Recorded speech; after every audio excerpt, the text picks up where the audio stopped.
time on air. Anything to say to Lawan here to get him back? Look, bro, there are stories I could tell people about Lawan, but we'll keep those right here. I'm gonna let him live. That's not even close. Man, I'm a dumbass. I'm clipping that. Georgia's second. Hey, Georgia also had Herschel Walker. So smart, and my team is so dumb. My coach he looks dumb. He's a big baby. This Dude, those graphics. Rip, so smart. Episode 248. Me and Devontae in the pub. And the one, the only, number 5 on the roster, number 1 in your heart, baby. AJ, the Swann. AJ. Dude, I'm excited. I reached out through Instagram just to get you on. And, like, you're a guy that we had talked about, me and another guy who's part of the pub. He's not here yet. We're both app grads. And we and him were talking like, AJ, like, I feel like this is what we need after Joey leaves in the transfer portal. And like, I was like, let me just see if he'll hop on, dude. And you're a man of the people, so I appreciate you. Always. Good, dude. So let's backtrack. Let's talk about your time like in Cherokee, Georgia, playing high school. I mean, you're a Elite 11 finalist, which, dude, shout out. That's dope as hell. That's elite company to be in. Walk us through like what it was in high school, the Elite 11 experience, and then your recruiting journey to your first stop. Cherokee High School, obviously great experience for me. Grew up in the county, grew up same house, same neighborhood, everything. Then moved to middle school, but stayed in the county, same high school. So same kids, same friends, played together since we were probably 4 or 5. That's special. So didn't want to leave. We had a great connection. And I think we kind of put Cherokee on the map. We were the first team in Cherokee history to go to the playoffs all 4 years, freshman through senior year. We just kept climbing each year, getting better and better. So that was very special to me. Hometown, being able to build up the high school like that. And then going to Elite 11 was obviously a dream come true. As a quarterback, you watch middle school, high school, like everybody watches that show as a quarterback. So being able to be on it, be a part of that was very special. Made a lot of close connections. And those are going to last a lifetime. So it'll be great. Dude, absolutely. You weren't just a football player in high school. You played a little baseball too, right? I actually quit when I was like 12. My cousin played baseball. He's pretty good. He plays at West Virginia now. So that's more the baseball. I played high school I played basketball in high school my freshman and sophomore year. Kind of had to pick between the two. So football. Yeah, I don't blame you. I think you made the right choice. I got to know, though, coach breaks out, hey, today we're going to play a little 5-on-5. What position are you playing? I'm playing them all. I love it. Really? I don't know if you listened to the media day today, and he gave me a little shout out about our little basketball tournament we had up here as a team. Yeah, dude, I haven't heard it yet. But that looked dope as hell. I saw it through Instagram when it was going on. Like, that looked competitive. You guys were juiced up. Oh yeah, we've had some nice competitions, some dodgeball, basketball. We thought we were gonna have another little fun activity, but turns out that wasn't the case. Hey, that's all right, dude. That's sick. When you get a bunch of dogs that just want to compete, that's something special. I know me and the other quarterbacks were talking about we weren't gonna do dodgeball as hard just because we didn't want to wear out our arms when we were throwing the next day. Yeah. And we got in the gym and it all went downhill immediately. We were all throwing as hard as we could at each other. Yeah. Once coach says 3, 2, 1, go, it's let it rip, baby. As soon as the ball gets in your hand, it's a completely different story. That's sick, man. I love that. So out of high school, you're Elite 11 finalist. You picked Vandy. What was your recruiting journey like, and why did you end up in Vanderbilt in Smashville? It was crazy, honestly. Like everybody nowadays, COVID was a big part of that. Junior year is a big part of your high school recruitment. Going into junior year is when COVID was still going on. Coaches weren't allowed to come visit, so I missed out on a lot of coach visits. So I had a lot of calls, some from some big schools, asking if they wanted to come see me throw, but just weren't able to. So I missed out on in my opinion, a lot of opportunities there. Yeah. But Vandy got a new staff, and they called me. I think it was 2 days later or something. So they hadn't even settled in the office yet, and that meant a lot to me. And I was committed to Maryland at the time. I actually wasn't even interested in Vandy, but my sister was about to get married and she was out of town, so she wanted us to go to Nashville to pick up her wedding dress. And on the way up there, it's me, my dad, and my mom, and my dad's like, "We should see if there's a Titans game this weekend." And they played away, and I was like, "Well, Vandy offered me like 2 weeks ago. Why don't we just see if we can go on a visit there just to watch a game? Because, we're a big football family, just like to watch ball. So texted the coach. He was like, yeah, absolutely. We'd love to have you up. I go up there. I think it was the UConn game. They went on their last-second field goal. I love the atmosphere. Loved the campus. It was very pretty. Obviously, Nashville's a great place. So I just fell in love with it from there. Dude, that's pretty sick. And I just love a family that loves ball. And so that's cool. You guys are like, well, let's go watch some ball, whatever it is. So that's sick, man.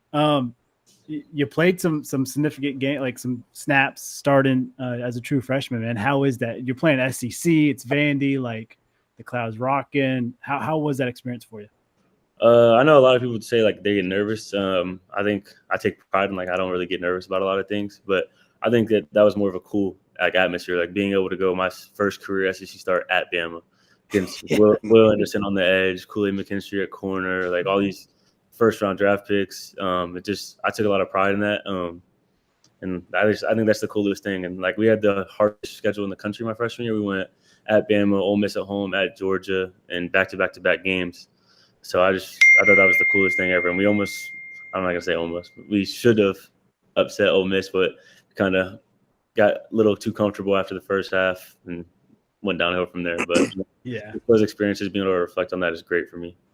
Dude, especially as a true freshman, like you played the best of the best.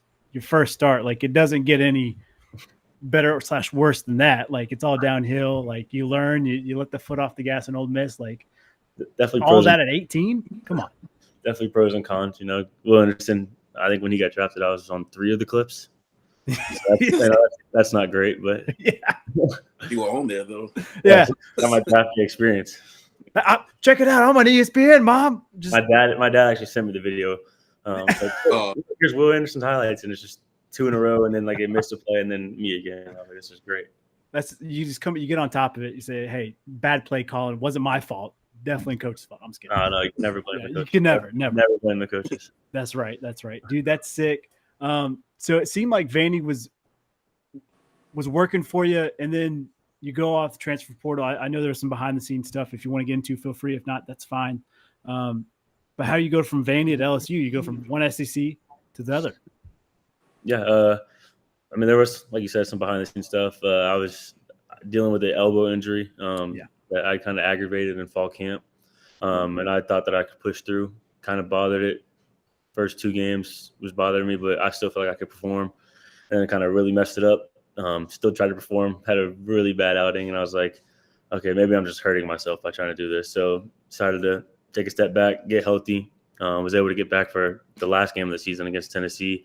I just felt like it was best for me and my future, especially to stay healthy, was to leave. And honestly, I had no clue if I was going to be able to stay in the SEC. I had a good feeling I was going to be able to stay in the Power 5 just based off of the film I had, and I was still young. So I thought I had a good chance of staying Power 5. I wasn't sure it was going to be SEC. So went through the first week, and I'm taking finals at Vanderbilt. Everybody knows Vanderbilt's a big school. So, they're a big school. Big brain school. Yeah. So I didn't it's portal still new. I didn't understand that. So the first week, no visits, nothing. My mom called me, I think it was that Saturday or Sunday. And she was like, hey, the visits closed on Thursday or Friday or whatever. And I was like, what? So then I'm like scrambling to fit in all these visits. And I'm trying to just like shorten down my list of schools where I want to go. And I get a call from D-Lo actually at South Carolina. Come up there on a visit. I had just scheduled my LSU visit the day before. So I had those 2 lined up. And when I was at South Carolina, I was actually going to lunch. And one of the guys on the Georgia staff had called, asked for me just to come visit, see how it is, potentially back up Carson. Because I think they kind of had an idea that Raiola was looking for other places. Yeah. So they called me. So I really had those 3. And like once you listen to the media day, you'll understand this. D-Lo, like you said earlier, I was committed to South Carolina for a little bit.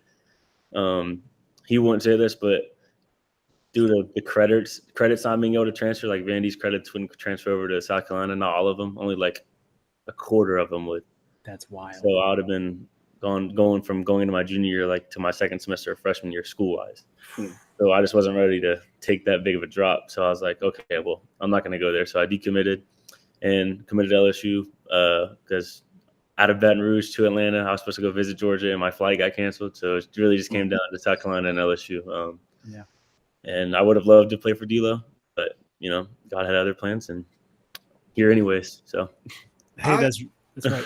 I thought Vandy, it seemed like a pretty academic school. That's kind of wild that the credits wouldn't transfer over. I think it's like the opposite of what people think. You think because it's super small, like all the credits will be able to go anywhere, but I think it's because they're such high level, it's harder for them to get into places. Because you're taking classes that the names are so weird, like you can't even understand it. Like my first ever college class was writing the blues. Oh, okay. Yeah. Okay. It worked out for me when I went to Louisiana over there in jazz country. So you're in the birth of it, dude. That's why I was with Devontae. The swamp or the mountains? I know playing in the mountains is a little bit different than the bayou. So which one did you like the most? I prefer the heat over the cold. So I would say the bayou, but there's also, they don't play day games because of how hot it gets down there. So that's a little bit of a perk. I think if it was day games, I'd probably feel a little bit differently. It'd probably be, a little too hot, but also haven't played up here in the cold yet. So I'm from Georgia, so never really played in a snow game. So I'm kind of excited for that. Oh man, heck, dude, you got to tell them about it. Tell them about that Boone snow. Dude, it's special. You're gonna love it, and I'm sure the other people have told you, but third week of October, it's gonna happen. It's gonna hit, and then it's snow from October to April. It's on at any point. But playing on the rock in the snow, it's one of one. You're gonna love the hell of it. You might not be a cold guy, but for that, you're gonna look around this is dope as hell. Let's go to Win Boys. It's cool. Billy Wiles told me a couple of times it's a cool experience. And then they also talked about the JMU game last year. I think there was snowballs and stuff being thrown around the stadium. A little wild. Yeah, I think that's pretty cool though, just how involved the fans can get too. So I love that. Dude, and that's what I was going to ask you. You go from Vandy, which I don't want to shit on, but they're not the most passionate fan base that you see on TV. They might be, but TV doesn't show it. LSU, that's a different animal. Those guys are football 24/7. Meet me at tailgate at 4 a.m. We're going rowdy till 1 a.m. Boone, it's the happy medium. I feel we're very passionate. We're there early. We stay late, but it's not LSU Bayou. So how is it from Vandy to LSU, that fan experience for you? Yeah, well, when people ask me how it is up here, the fans, everything, I literally tell people in terms of the fan base and the love for App State, it's the same as LSU, just with a smaller group of people. Yes. I say they're the same passion, the same energy. The town, everybody in the town is App State football, and I love that. I love that at LSU. It's one of a kind when you can find a place like that. But like you said about Vandy, I'm not going to say their fans aren't passionate. They are passionate. They just don't show it in person, I would say. Not all the fans go to games, all that. But in terms of online stuff, there's a lot of fans that care. I just think that they struggled originally, going through a struggling period for 4 or 5 years, however long it was. Winning 3 games max throughout that period was probably rough for them. I think that you kind of saw it flip this year with all those new guys getting there. I thought that was cool for them too, and I was really happy. I was actually at the Alabama game when they upset them. So that was great. I went down after the game on the field, was talking to all the guys. They were all ecstatic, and I kind of was freaking out. It was me and some of the other guys, one of our receivers, Will Shepard. He just now with the Packers. He went to Colorado. Jaden McGowan, he's at Charlotte now, actually. So just some of us were up there, and we were texting, and I was like, dude, I've talked to 10 of the guys, and they're all not just saying they're going to be Bama, they're truly believe. So I was like, so they must know something that nobody else knows. And then they went in there and wore their ass out for 60 minutes. It's belt to ass. Dude. Love to see it. Dude, that's crazy. I forget, so I was watching your highlights, getting ready for this, and I didn't put 2 and 2 together that Will Shepard was the same Will Shepard that goes to Colorado that you were just dicing up Hawaii with. You and him were just unstoppable. Yeah, I mean, he's a very easy target to hit. I mean, I wish we had all the practice film still. He makes so many catches. I don't know if you saw that catch in the flag football league that everybody was posting about. Yes, he'd make those catches at practice, and you wouldn't even have a reaction because it was so normal. Yeah. Oh, that's Tuesday. All right. Well, It was he's very special, and I'm glad he finally found a place in Green Bay, and I think he's gonna be very successful. Dude, I am too. I wish Fitz was here. He's a big Green Bay guy, and dude, when they signed him, he was like, "Uh-oh, like I think we got somebody here." And it's like, "Yeah, dude, you definitely got somebody." Yeah, so. He's been aching for some receivers too, so like he was super happy. Yeah, when the ball goes in there, he's gonna be the one to come down with it. So he had big catches last year for Colorado. You know, it's hard to get the spotlight away from Travis Hunter, but yeah, dude, that's sick. LSU, like you go in there and it felt like I think you kind of alluded to it. You're almost a little bit late to get there because everything kind of happened so quick, and you had to take finals and stuff. What was your experience like at LSU? You go from hey, I'm a true freshman starter to now I'm QB2 here. Yeah, it was cool. You know, I never really had the courtesy of being able to see somebody in college football who's been a part of like a successful program lead a team. Yeah. So I thought it was really cool to be able to see how Nuss went about things, learning from Jaden. And obviously he won the Heisman, so like he knew what he was doing and he knew how to command the team. So watching Nuss being able to command the team and just learn from that, I thought was great. And I love my time at LSU. It was great. Fans are great. Team was great. I still talk to those guys daily. I'm not going to say I'd go back because I'm happy where I'm at. Good answer. Yeah. But like you kind of hit on like being QB2. It's just when you go from playing to not playing, it's hard. And like if it was about money, I would have stayed there. I wanted to play football. Like I said earlier about my family, we were football people. I love football. I wanted to play football. So I wanted to come to Appalachian State where I have the opportunity to be the starting quarterback and play. I love how you put that too. I never would have like it went Jaden and then Nuss, and then I wouldn't have guessed like being able to watch somebody like lead a team after somebody's really led a team. That's a pretty good position too. And now like you're kind of back in that position to lead a team. So we can only hope what you'll amount to next. Yeah, and then Nuss is just a natural leader. If you're around him, just his posture and how he carries himself is like. He looks like last year was his first year starting. He looked like he was the fourth year starter, like just coming off a Heisman season, like just won the Natty. Like that's just how he carries himself, and that's the confidence he plays with, and how he carries, like, and the confidence he carries himself around the locker room, and then everybody sees it and everybody feels it. Dude, exactly. I'm glad you said that because I think there was one game, I can't remember the exact one, but I'm watching the game. I'm like, Nuss. I'm like. Dude, he's been there. Like, this is like his fourth year. What are we like? He is so calm and pressure. Like, he's got guys flying at his feet, just dinking and diming. And it's like, oh, no. I forgot. Jay and Daniels was that dude before him. And like, this guy he stepped in naturally. So it's cool that you got to learn from that. And it's clear that like you're a competitor, you're elite. But just to get an inside scope of that, I think that's huge, man. Yeah, I think the biggest example he showed was the Ole Miss game. Like, yeah, you know, he'll tell you honestly, like it wasn't his best game, and I think me and him have a close enough relationship where he doesn't care that I say this on the podcast. But he was not happy with himself for most of the game. He didn't think that he was playing to the best of his ability, and I think that everybody kind of knew that. Like he knows how talented he is. We all know how talented he is. It's off the charts. But being able to, our defense played great last year against them, so they kept us in it, and us being able to keep his composure and on fourth down make a throw across the middle to Aaron Anderson to tie the game up and go into overtime, and on the first play of the game to, you know, RIP Kyron Lacey, but to make that throw to Kyron and him make that unbelievable catch that was a surreal experience, and just be able to like. I was the first person to run out and see Nuss because I saw it all happening and I saw the composure. He kept himself leveled and just made the throws he needed to make and didn't make the moment too big, which I thought was amazing. Dude, that's huge. And like you got a taste of that at Vandy, but then to see it almost out of the equation and the field level, like I feel like that has equal, if not more, benefit for you too. Yeah, I think it's like what coaches say about how, you know, it's easy to critique guys when you're off the field and you're just watching the film. It's really hard to do it when you're actually out there. So I think like that's why I understand how it is to be out there in that moment. So be able to see how he went about it and like how he didn't flinch. Like nothing happened. We ran base plays and he'd run it to perfection. So I just thought it was so cool. Dude, that's sick. Devontae, before we get to Boone Days, like you got anything leading up to it? No, not really. I did want to That's when you were talking about Georgia.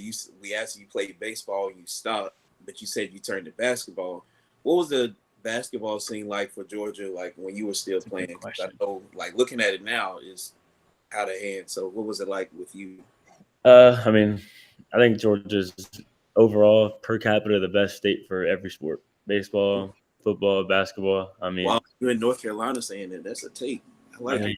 You know, I'm confident in my state, but I think if you look at Georgia basketball, like just the high schoolers that come out of there, they kind of get overlooked, and a lot of guys end up like going to just the same school. So you're like, hey, this school's good. I'm like, okay, well, look at who the guys they produced. Like Milton, Georgia, the Milton High School has produced so many guys in football and basketball. Like the starting point guard at Ohio State came from Milton. I've played against him since we were 8. Like it's just always a high level of competition. And no matter what you do in baseball, like East Cobb is, I think, in baseball, probably still the number 1 program or complex in the country. And then the Peach Jam obviously is the biggest tournament in the country for AAU tournaments, and that's in Georgia.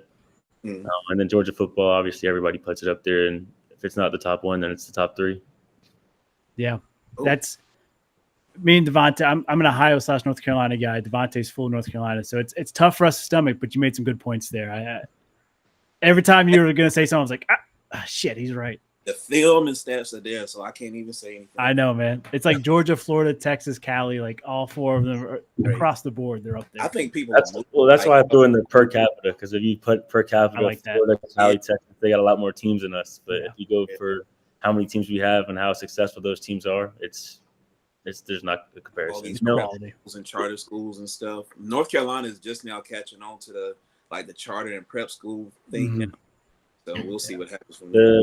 Northeast is very big on that. Like New Jersey's got some schools like that. They do post grad years up there too. So I didn't know that until I got to college. And my first roommate at Vandy, we did a post grad, and when we got to college, he was 19 and I was 17. I was like, how are we in the same grade? Yeah, this is wild. Hold on. Yeah. How are we in the same? He explained it to me, and I was like, oh, because I was never the kid to like reclass. Like I said earlier, I stayed at the same school my entire life. Like I wasn't big on the reclassing. So when he said he was 19, I was like, oh, he reclassed. He was like, no, I did a post grad. I was like, yeah, so you reclassed. He was like, no, I did a 5th year of high school. I was like, that's not an option in the South. Yeah, exactly. There's a guy I played quarterback with, Miles Turner, in high school, and he was a year ahead of me. And he went to Fort Union, which is a post grad school. And I was like, the hell? But he went from having Mars Hill offer him to Tennessee offer him. I was like, I guess it worked out for you, dude. But I do not want an extra year of high school. I just want to go play. But more power to you. Yeah, I mean, whatever, Whatever works. Yeah, whatever works for you. Yeah. So, all right. You played for LSU for 1 year, and you decide, hey, I need to go bet on myself. All in on me. What made you choose that? I kind of hit on it earlier, D'Lo. I had a connection with him already. And I think it's very rare for you to find a college football coach who in recruiting, honestly, there's a lot of lying, but the job as a recruit is to find out who's lying the least. That's what I always tell myself. Like, you got to find out who's lying the least. And then on seeing what D'Lo told me in recruiting at South Carolina, then me going to LSU, watching what he said in recruiting all pan out throughout the entire season at South Carolina, I was like, okay, so he was being completely honest. So I think that kind of settled with me when I hit the portal, and he called me. It was like, I know what he's telling me is true, because I've already seen it happen. I know this is true. And honestly, I had planned on going to visit some other schools. I planned on go visit Western Kentucky, Texas State, some other schools. And after the bowl game, I called Coach Kelly, and I was like, hey, I'm going to commit to App. Do you care if I post now, or do you want me to wait till after the bowl game? Because I'd already made my decision. I didn't even take any other visits. And he was like, I'd like for you to wait till after the bowl game. So I waited till after the bowl game and committed the next day, and haven't looked back since, and didn't regret it at all. Dude, I love that. For sure. Yeah, that's cool. So you visited App before you committed, right? Yeah, just a little, maybe 2 days. I think it was just 1 day. I think it was a 1 day visit. Okay. How was Sugar Mount for some church camps and stuff? They used to go skiing. So she's familiar with the area. Okay, that's good to know then. Good, because like for me, when I went up there for recruiting and like every guy that we've had on here, I feel like when you step off, out of your car, you look around, you're like, okay, I'm home. Like there's that peace, that mind, at least for me and most people we've had on here. Did you have that same, like you kind of looked around, you're like, all right, I think I'm home like this. You feel at peace. Yeah, a little bit. And also like have a little bit of a past with App. Like when I was elementary school and middle school, I used to train with Dexter Jackson. Oh, sick. Yeah. That's crazy. Huh. He used to talk about App, obviously very high things, very praised. I still have cards of him, and he signed them and everything from him returning the punt. So he got them custom made. Like I think when we were really little, and he was like, "I'm gonna give some to you." So I got 2 of those at home somewhere. So I just think I had a kind of a idea of what App already was, and then being able to come up here and confirm what that idea was, it's just so comfortable and like so relaxing. You get there, even though there was a good bit of snow on the ground, it was still comfortable stepping out of the car. Okay, yeah, that's sick, man. He's an App hero, App legend. So hopefully you can go right in there and just keep the train rolling. Yeah, if you go into the academic hall, there's some pictures of him in there. So yeah, dude, it's sick. Man, dude, that's awesome for you. I just went blank. I don't know why. Devonta, you have anything for him before we put NASCAR drill 2 minutes?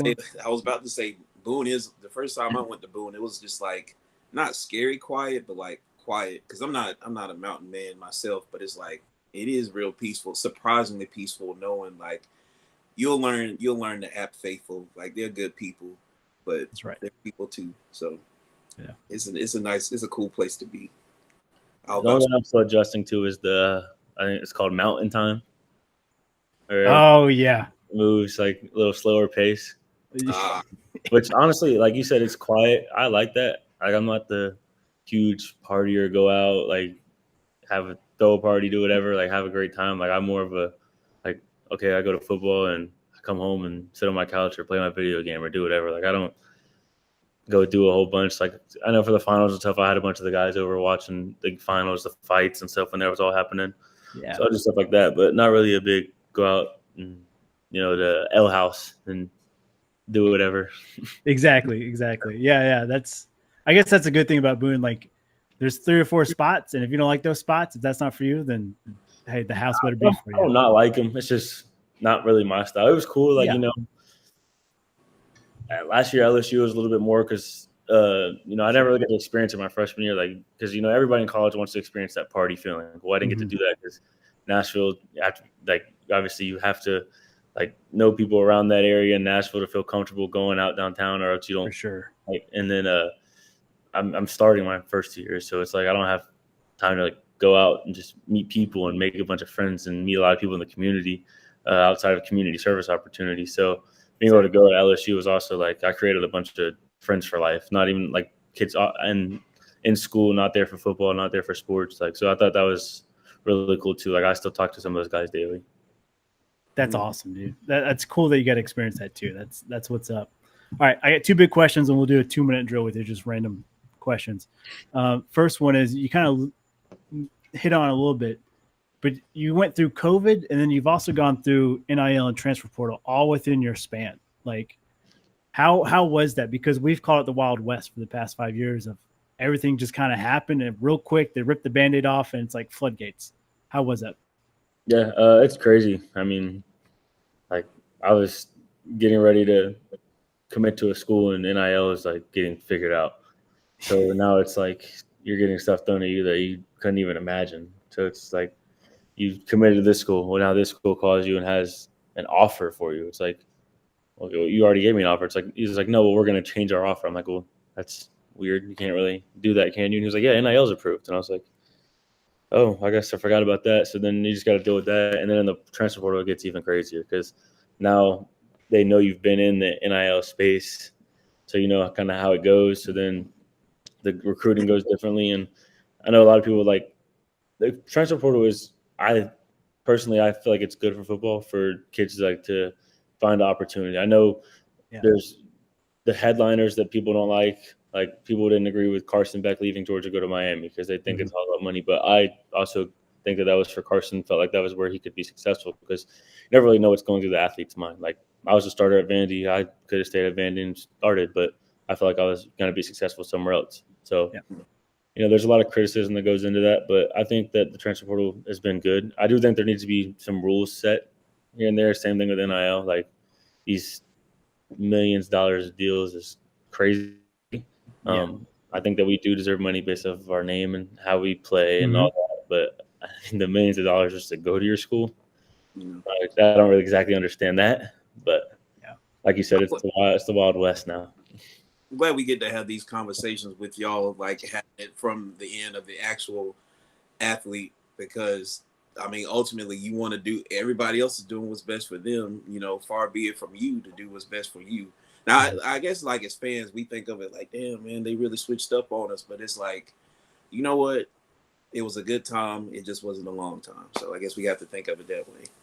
Yeah, and there's a lot of like stuff that goes on like in the facility that like maybe you're just not comfortable with, or you don't like have the same perspective as other people. And so it's also about being able to relate to your teammates. Like that's a big part of it, being comfortable around those guys. Because if you're not comfortable around those guys, then you're just not going to be happy. And that's really hard to be a successful football player if you're not happy where you're at. That's exactly right. Like every coach says, hey, we're a band of brothers. This is a brotherhood. And if you don't trust your brother, you can't get comfortable. Then it's not the family for you. You can't win games if there's not trust and brotherhood in the locker room. That's rule number one of football and any team sport. Yeah. And dude, like we've been a huge advocate of like, go get the bag, because we remember going out like playing and it's like we're barely making ends meet to pay rent and to get a little Bojangles here and there. Like we're ecstatic that you guys are getting paid, but yeah, I'm with you. There needs to be maybe some guidelines, because I feel like they went 0 to 100 and now they may have to maybe pull it back 75% with everything. But we're ecstatic for you guys. I think it was cool to like see how much like you see people's value mean to themselves and then people in the community, like how much of an impact they have. Like Jeremiah Smith, obviously he's a freak athlete and an amazing receiver, so like he is worth what he's getting paid. But just to see like he's a freshman and he's doing what he's doing and he's getting paid millions of dollars. So I think that's just a cool part of it. Like I don't know his NIL valuation or whatever, but he's valued at a high amount, I'm sure. And just to see like your name on a list and see like people putting how good of a football player you are and you're seeing your name at the top, like it's probably like the coolest feeling in the world. So I think there's perks of it to it too. I'm just outside looking in to him. Like, do I think he deserves the money? Yes. Do I think it's smart for college football? No, because there's people also getting paid millions of dollars that honestly, there's illegal moves in college football. Like there's people getting paid legally to leave their school and go to other schools. So I think that's kind of where the guidelines need to come in. Exactly. Okay. I love it. All right. Last question before we do just a random 2-minute drill for you. You come into App, Joey leaves, he transferred out at UCLA and then Tennessee because all that went down. But then we also get a new coach. Coach Clark leaves. So like this is all brand new quarterback, new coach, a lot of new staff, new guys in the locker room. How has that changed? I know you were part of that new change, but how did it feel coming in? Like, hey, this is all brand new. There's a clean slate for all of us. Let's go get it. I think it's cool because, like you said, there's a lot of new guys on the team. Like even now, we just got some freshmen. The transfers got here right after the spring when we got back from May in the summer. So just seeing a lot of those guys, it's cool, and seeing how everybody can relate and people from different backgrounds, different schools, and everybody just be able to talk about their past experiences, and then even talking to people from work, like whatever school you're talking to somebody about, you guys both know.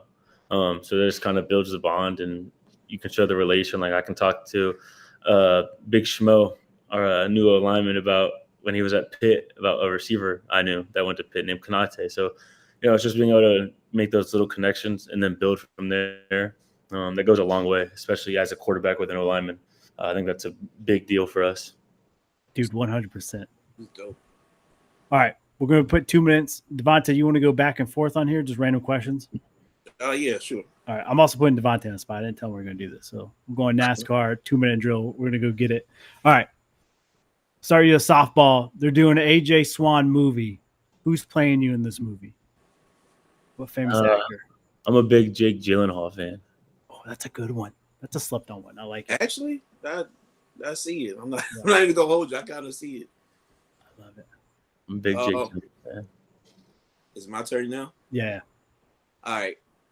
Would you rather game winning duck or game winning rollout for a tutty?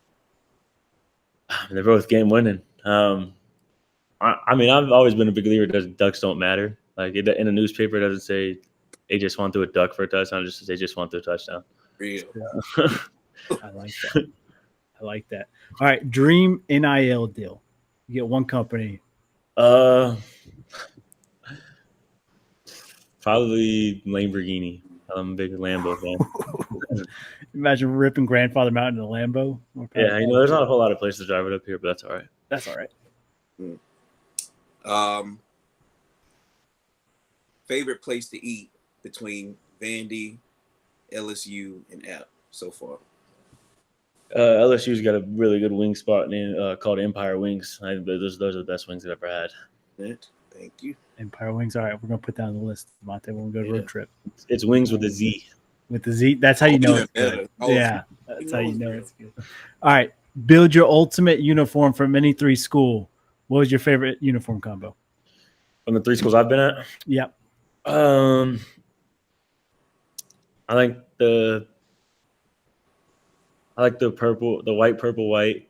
LSU was really clean. I like that one. Yeah. Or the all white. The all white was pretty good too. Stormtrooper. Yeah. All right, Devontae, last one.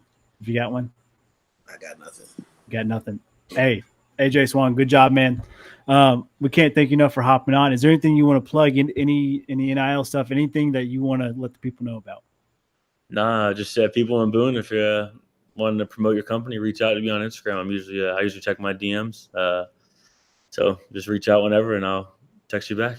He's the man of the people. I love it. Love it. Love it. All right.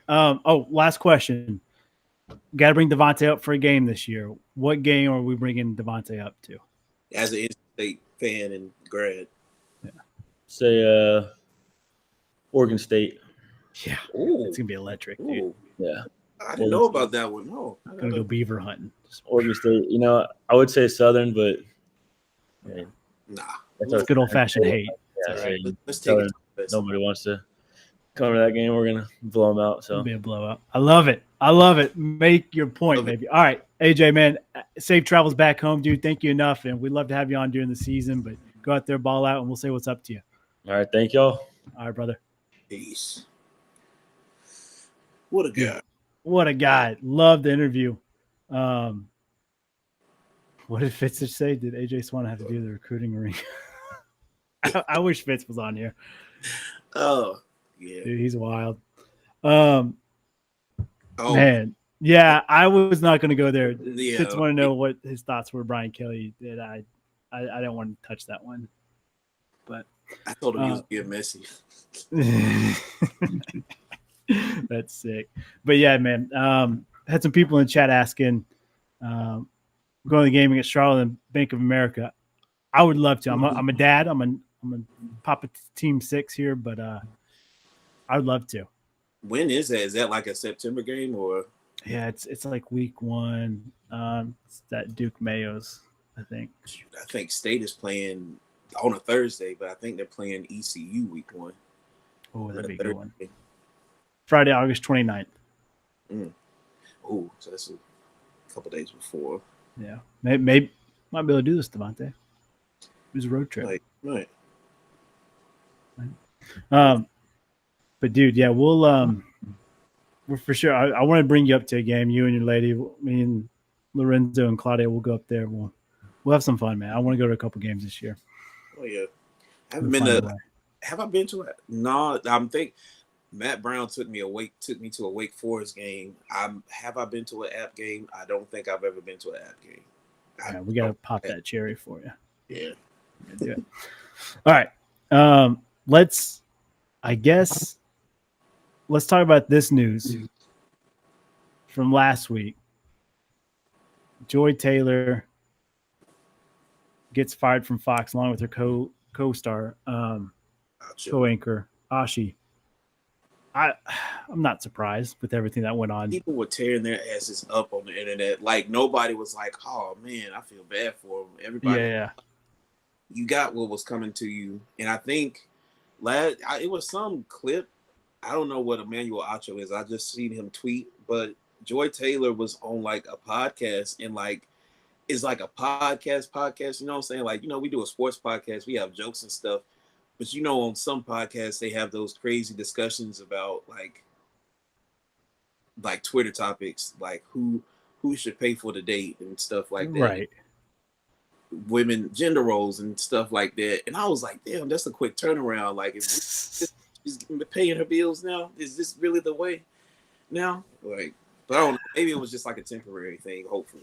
But yeah, I'll be honest though, I've never been a big fan of hers. Mm-hmm. Like I was like, all right, what's her credibility? Like, okay, her brother, but like, what's her credibility? So, yeah, I don't know. And then Acho, I guess, because his brother was actually the one that was good at Texas and in the league.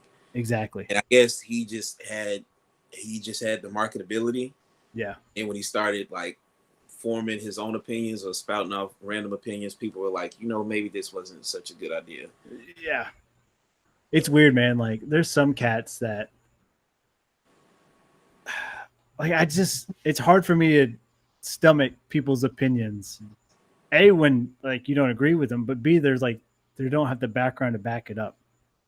Like it's just wild to me. Because like you would think, I mean, if you play a lot of times you think you have enough sense to commentate if you played the sport.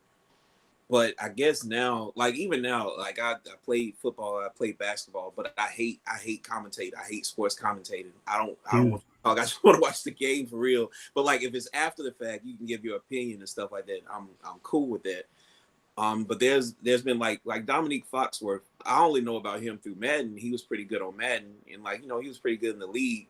But he's been paving a pretty good path as far as sports commentating too.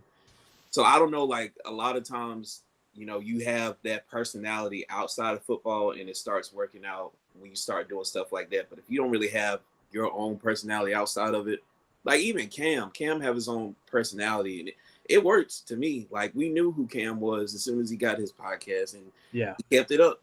But Emmanuel, he sort of just like flowed with the marketability. And then when it didn't work out for him, it definitely didn't work out for him, especially when they caught him doing something he had no business. So that's true. And Papa Swann saved the day. So I'm glad Papa Swann was listening and watching. He hit up AJ and like, hey, they want to know about your thoughts on BK Brian Kelly.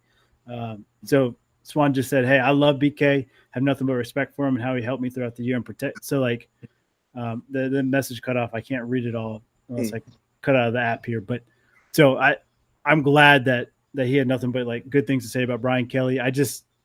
Brian Kelly is a polarizing figure. Like I feel like people either love him or you hate him. So that's why I don't want to touch it. But good. Thank you, Papa Swann, for reaching out. Yeah. And we would never. Yeah. So glad that's cleared up. Not that it was.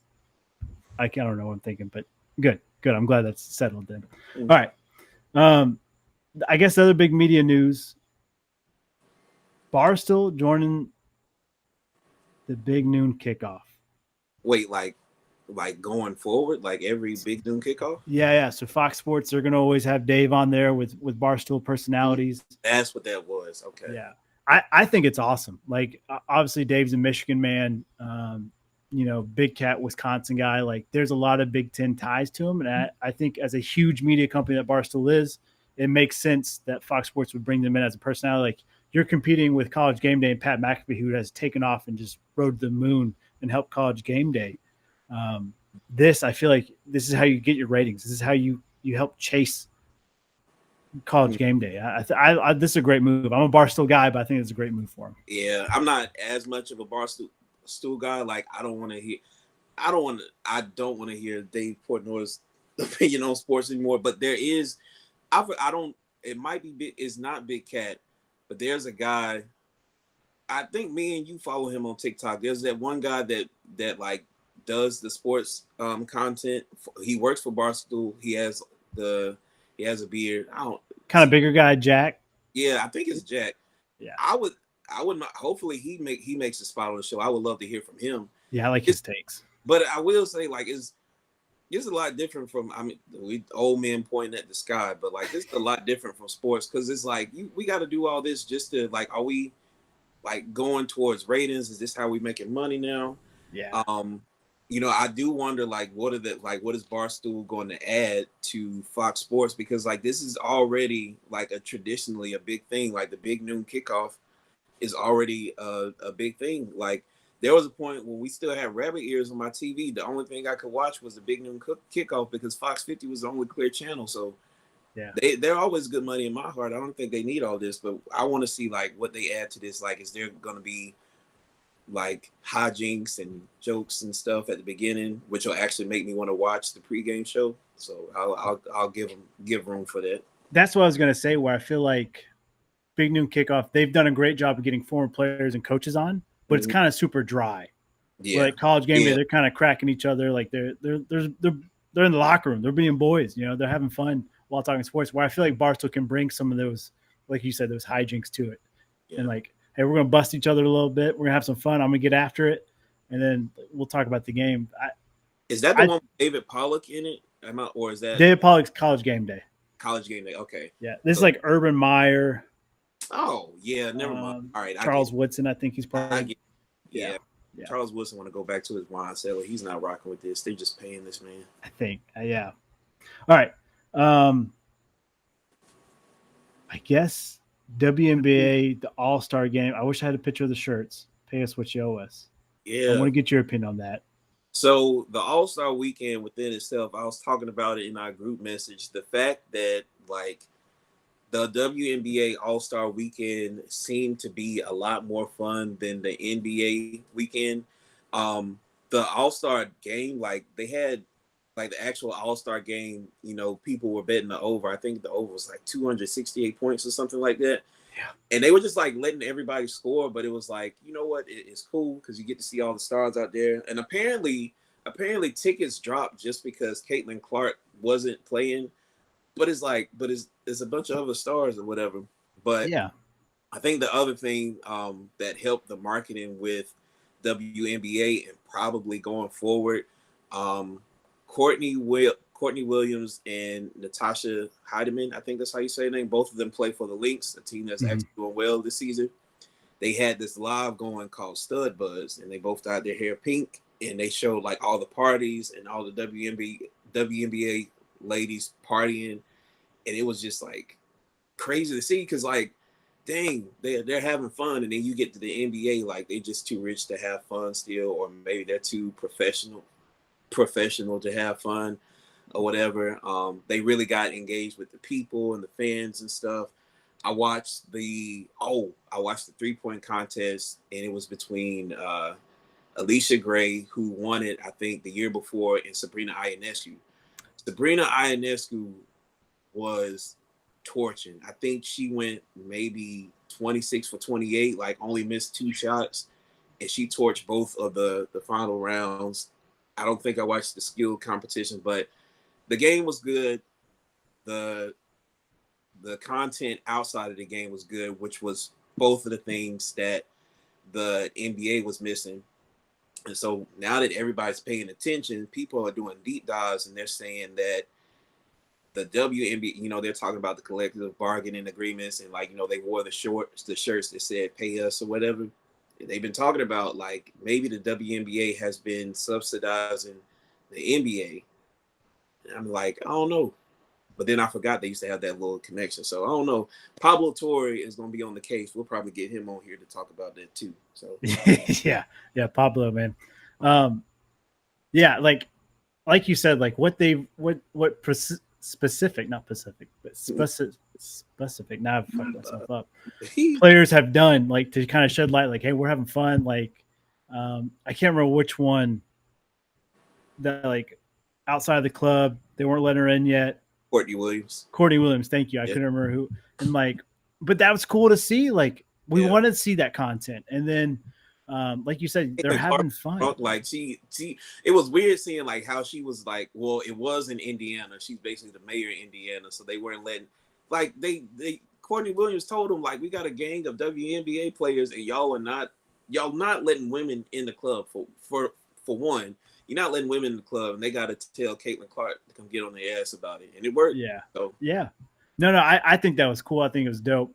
I know she kind of caught some strays, I'm sure, off it, but you're not going to hit 100% on anything you post today. So I did love that. The pay is what you owe us. They still lose money as a whole, so that means they should be paying the WNBA to play there. I think there should have had a better word.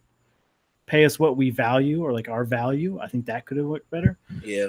But somebody brought up the point, but somebody did bring up the point, like, if you have a business and you have employees, you got to pay them, like, regardless if you're losing money, you got to pay them, because it did make sense, because, throughout, the NBA lockouts and, all the, like, players sitting out and stuff, or like teams actually losing money. So like if a team sucks so bad and they're not selling tickets and stuff, all those players getting paid. Like, keep in mind, I'm a Wizards fan. So like for the longest time when John Wall was hurt because this jackass stepped to a glass table or whatever shit did, they were paying him, and like they sucked. And I don't know how much the tickets cost, but like I don't think they were making as much money as they were when he was like a rookie and like wheeling and dealing and stuff like that. But it makes me wonder too, with a lot of these teams. I'm like, bro, you seen these contracts, like, where are y'all getting all this money from? Like, is money real? Like, is this like money? And it apparently is money down the future. So it's like, well, you planning to have all this money from the future, like, where are you getting it from? Yeah. So, like, that's why it makes me wonder, like, well, damn, are they actually taking it from the WNBA? I don't know. Yeah, we're gonna have to when we get Jeff on. He had TBT stuff this week, so and obviously we had AJ on. So when we get Jeff on, I want to talk about salaries with him and contracts, because I feel like he'd have a good insider take on it. Yeah, now on the flip side, to play devil's advocate, your league minimum 66,000. You could pay me 66,000 right now to go play ball. I'll do it. Like, come on, normal. Like that's a normal salary. That's low middle class nowadays or something. That's true. Hey, but you're playing a game as a job. Like I would do it. The league average is 102,000. So once again, sign me up. I'll play. But just play devil's advocate. But yeah, like the value of the WNBA is skyrocketing. We've seen that the past 3-4 years. I think it's only going up. So pay them what they're valued. All right. NBA rookies. You've been watching some summer ball. I have not. I tried betting on it. Yeah. It was terrible. I'm like 0-4. So I said, oh no, so what you gotta do, the trick was to bet the unders during the live. Like as soon as it goes from third quarter, you see the score and you like, okay. And what I did, I would go and look at their past games and see like what their scores was, try to pull some Rain Man stuff and try to count the cards a little bit. And it worked out in my favor a couple times. But this summer league was pretty good. I did notice like their star rookies or whatever, a lot of them sat out, but there was one, I think, it was because they were playing the Wizards. The Wizards have been playing everybody, which I love to see. And it actually gives me hope. But it was one game they were playing the Sixers, and for whatever reason, I thought VJ Edgecombe was going back to Baylor, but he didn't. And so, but I saw the summer league game, and yeah, I get why he didn't stay. Like this dude is good. Like the Bahamian beast. Like I think he started and then he sat out, and then they brought him back in. And he was just like taking 2 steps, made a shot. I'm pretty sure he damn near took off from the free throw line to make a dunk. But he looks so small. I think he's like 6'3" or something, but he looks a lot smaller. He's just real quick, real fast. He's gonna be a problem. For the Wizards trade, I didn't know how I feel about Trey Johnson from Texas, but he's doing pretty well. Dylan Harper doing pretty well, like act like he's been there the whole time. Cooper Flag not necessarily getting exposed, but I think because he's getting exposure, people are pointing out the weak spot and that he's light in the ass. And like it's pretty, I think Carter Bryant was the one that defended him, and I think he's from Arizona, and nobody really paid attention to him. I know in the Wizards they got some of the best shooters from Illinois. They had Will Riley, and then Con Knipple. I was hating on him, but he shut me up a little bit. I can't even lie to you. He got up there, and then PJ Hall comes from nowhere because he's playing back home. He wants to show off. Now, granted, he's played in he's gotten real regular season minutes, so of course that's what he's supposed to do. But I think it's going to turn him up a notch, the fact that he's back in Charlotte, because I'm pretty sure he's either from somewhere near Charlotte or somewhere near upstate South Carolina. So now that he's back home, he's got to show out for the city. I'm also thinking, they were I think they're rebranding the Charlotte Hornets because they put out the draft picks, and it was like all white guys and Swann James. Now, I'm wondering how this is going to work out because I've never seen that many white guys on the Hornets. I don't think I've ever seen white guys on the Hornets, period. But except Vlade Divac. But yeah. Adam Morrison, the stash. Can't forget about him. But see, that was the Bobcats. That was the Bobcats. You're right. They got. Dang, yeah, it was just Vlade Divac. So yeah, maybe they actually rebranded. Yeah, I wonder. I didn't come up with this, but this might be a top 5 Hornets moment top 5 franchise moment in history for them to win the Summer League. Like, it's been a bad since they were the Bobcats, then transitioned back to the Hornets. It's been rough for them. So for them to win the Summer League, I feel like that's definitely in the top 5 for them. And maybe this rebrand's working for them. All right, and then our other news: NBA training camp kicks off, but sadly, some legends are retiring. No, Honey Badger. What the hell? Yeah, he's retiring officially.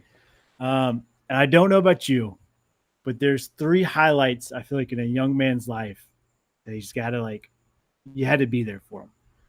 Obviously, number 1, Tavon Austin. When that the highlight reel. Yeah, that highlight reel, the kid in kids. It's okay, you got to watch that. Mm-hmm.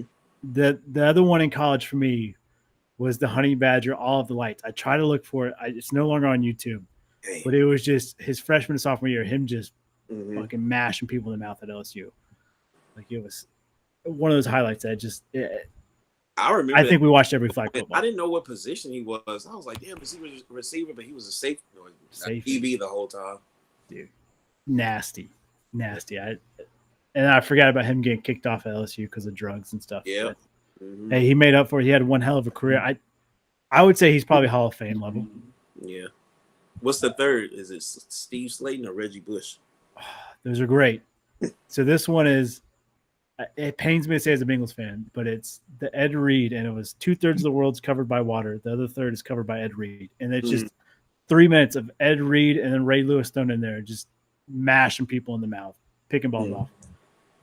As a Bengals fan, it hurt me to say, but I used to watch that before every middle school game. Real. Yeah. Fucking jacked me up. I loved it.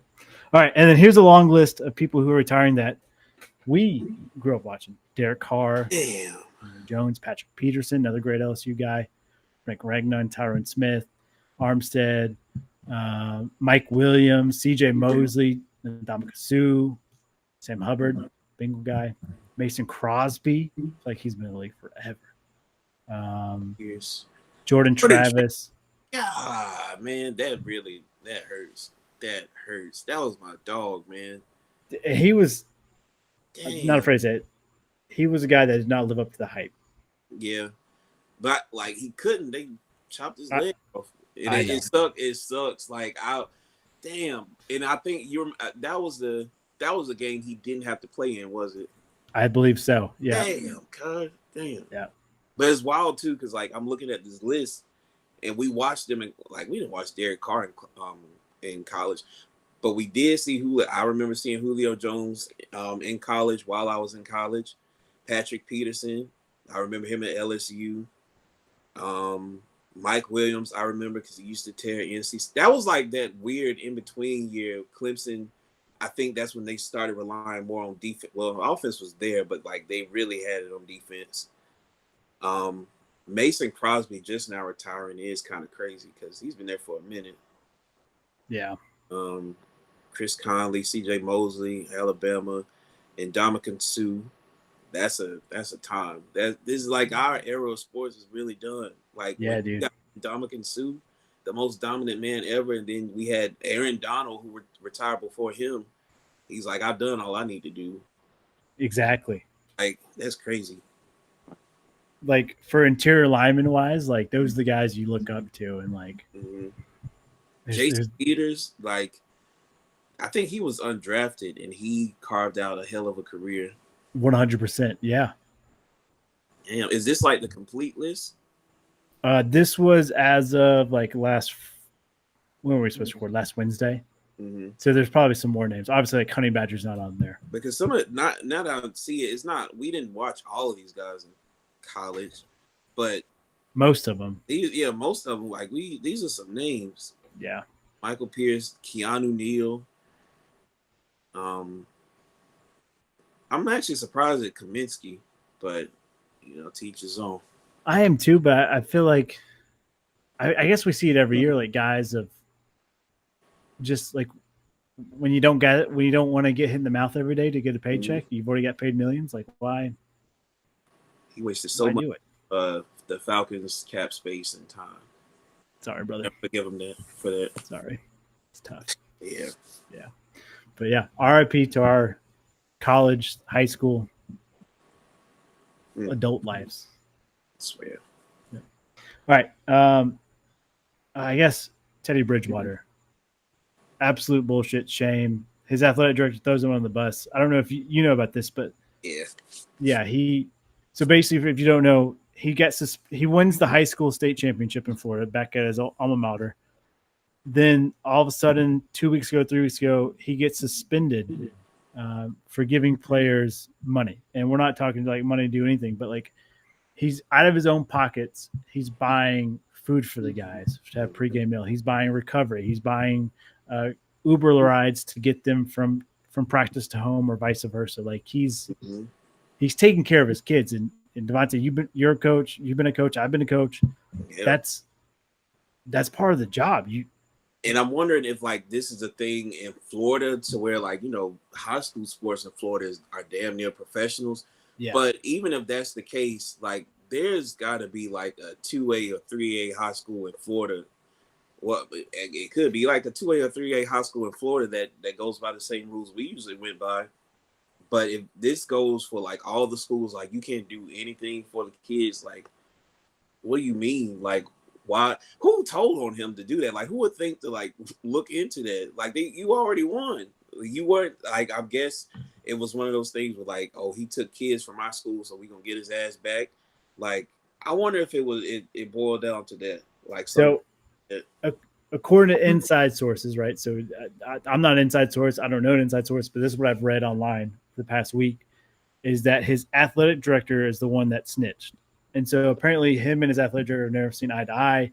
Teddy's like, hey, I want to be a successful coach. I want a successful program. This is what I need. Athletic director, nope, I don't care.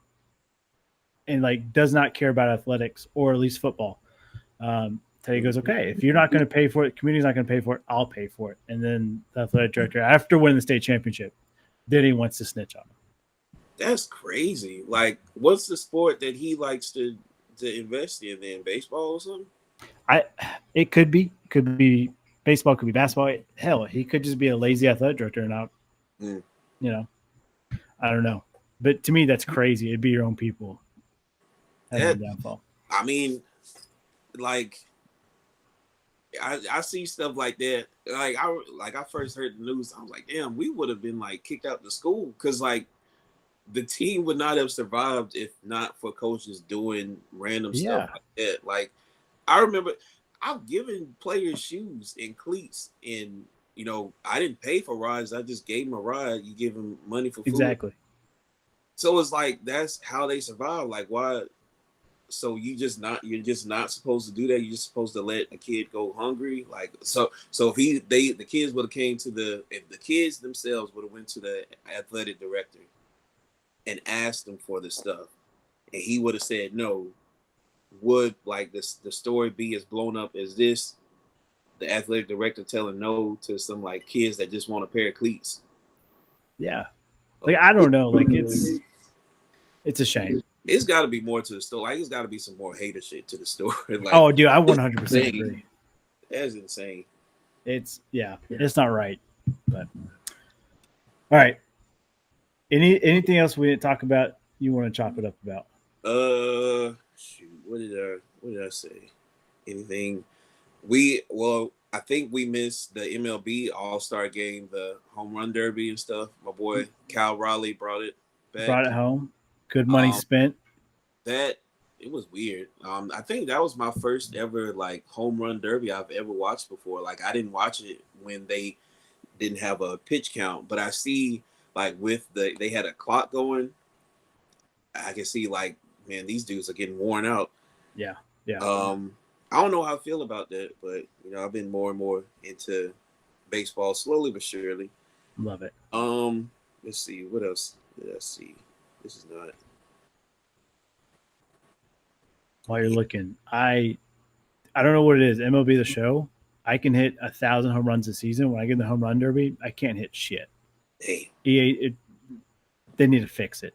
I just want to win the home run derby, and I can't. Let's see. Yeah, they're still doing. I don't want to bring up Shamar Stewart. That we're past that. We're working past that because it's still some mess. They were talking about Trey Hendrickson. This man is on the way to Florida just to chill. Just give me about to start. He's like, you know what? Let me rest my mind and protect my mental wellness at this time. They said it's our fault. He said he fielded like 2 offers, and it's like, bro. And then that interview came up, I guess, with the GM. He was like, I don't blame Shamar. Like he's saying it like, you know, how recruiters and stuff, like he's got people telling him he deserves more, blah blah blah. We gave him a fair offer. Yeah. And I can tell like that was probably some bullshit. Just looking at you, I can tell it's some bullshit. Dude, we're a bullshit organization. I hate to say it. Yes, but like we only have ourselves to blame. We should have signed Trey a long time ago. Should have given him what he wanted. We didn't. Now we got to reap what we sow, and we draft an undetermined replacement for him, and still have fucked that up. So we deserve it. I hope Joe Burrow can put up 55 points a game. Oh yeah, he's gonna get his legs back. He's gonna start running the ball too a little bit. Y'all gonna run a triple option. Everything's gonna be cool. Because I don't know how long the O-line can hold it, so you got to depend on that triple option. We got a new O-line coach. Life's good for us.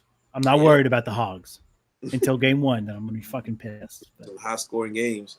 On the other side, so in Portland, big things going on in Portland. Dame's coming back to Portland. So it's got Dame and Drew Holiday.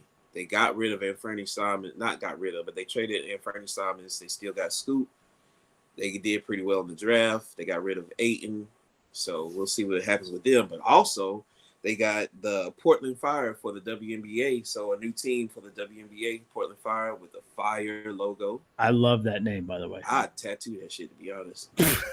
That's so fire. So I was like, see, man, like, you got the WNBA. They don't invest in the WNBA, and they come out with all these graphic designs for jerseys and all this stuff. Because, like, you don't really see like an ugly WNBA jersey, but we go to the NBA, and they come up with bullshit because they got the money to pay it. The only critique I have in WNBA, and I know why they do it. I don't like the European look of them, like with the big corporate name and logo. Logo, yeah. That's my only beef. Everything else is fire. I'm like, I don't want to see fucking Goodwill, across the chest or whatever. That's the only issue I have. Yeah, but that makes sense. Other than that, I'm with you. But now that the NBA picked it up, but they get to have like the little small logos now, and even that burns me up. But at least it's small. I'm a classic man. I want to wear my jersey with no corporate sponsor except for Nike, Under Armour, Adidas, but whatever. Yeah. All right. I think it's going to do it for the show. I can't thank AJ Swann enough for joining us. Dope conversation. And I wish him nothing but the best. We're going to come root him on, and hopefully we'll have him on during the season. He's going to kill it. Kill it. All right. Mama told me what happened to you yesterday. What? That was stupid. How the hell you gonna get fired on your day off? I don't know. First. Now the